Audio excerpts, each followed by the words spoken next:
of Rapallo was between Germany and the Soviet Union.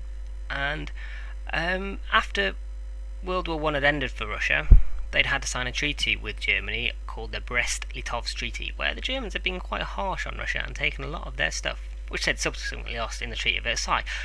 But this was the first time the countries had spoken since the Brest-Litovsk Treaty.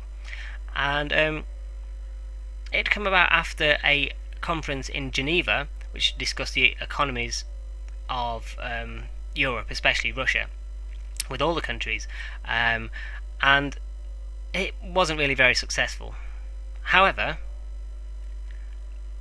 the shock of a treaty between Germany and the Soviet Union just down the road at Rapallo, whilst this treaty was going on, they'd sneaked off to sign it, was high, because people were worried that Germany would be going that way, going towards Russia, going towards the Soviet Union, because they were communist.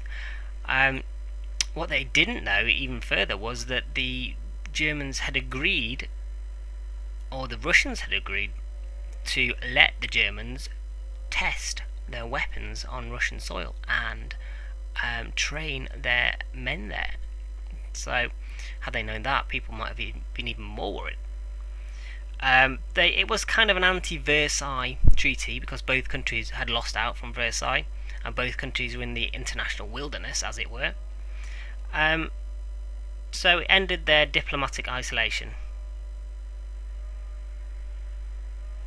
And it's a good example as well of how Germany avoided the terms of Versailles, or sidestepped them, tried to find a way around them.